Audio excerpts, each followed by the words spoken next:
latest updates, subscribe to News9. American authorities announced an emergency approval of blood plasma from recovered COVID-19 patients as a treatment against a disease that has killed over 176,000 in the US. The Food and Drug Administration's authorization comes as President Donald Trump faces intense pressure to curb the contagion that has hobbled the world's largest economy and clouded his once promising prospects for re-election in November. China has authorized emergency usage of COVID-19 vaccines developed by some select domestic companies. An emergency use authorization, which is based on Chinese vaccine management law, allows unapproved vaccine candidates to be used among people who are at high risk of getting infected on a limited period.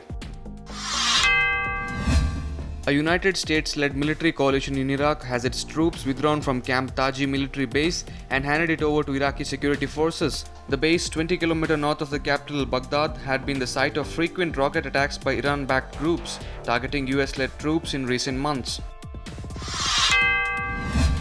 At least 7 civilians have been killed by a roadside bomb in eastern Afghanistan, the latest violence in the country, amid new uncertainties over the start of talks between the Taliban and the government. 3 women, 2 children and 2 men died when their vehicle struck the roadside bomb in Ghazni province's Jaghatu district. Belarusian President Alexander Lukashenko has made a show of defiance against the massive protests demanding his resignation. In the 15th day of the largest and most determined protest ever in Belarus, a crowd of about 2 lakh rallied against Lukashenko in a square in the capital of Minsk, defying warnings. 13 people have been killed in a stampede at a nightclub in Peru's capital Lima after a police raid to enforce the country's coronavirus lockdown measures, according to officials. At least 6 others were injured, including 3 police officers, as about 120 people tried to escape the Thomas Resto Bar club shortly after police arrived to break up a party on its second floor. A White House official has continued President Donald Trump's attacks on the agency that oversees the safety of drug development, suggesting that personnel at the Food and Drug Administration have deliberately delayed the development of a vaccine and therapeutics for the coronavirus for political reasons. The comments by White House Chief of Staff Mark Meadows came a day after Trump alleged that deep state forces, referring to long-serving bureaucrats the president believes are dedicated to undermining his agenda by slowing the development of vaccines.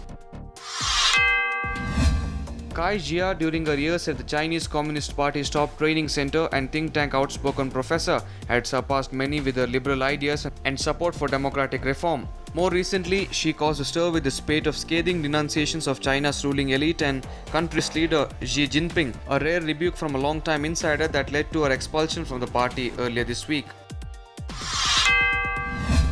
Despite Kim supposedly being pictured just 3 days ago, an ex-aide to the late South Korean President Kim Dae-jung believes the rogue state is hiding the truth about the leader's health.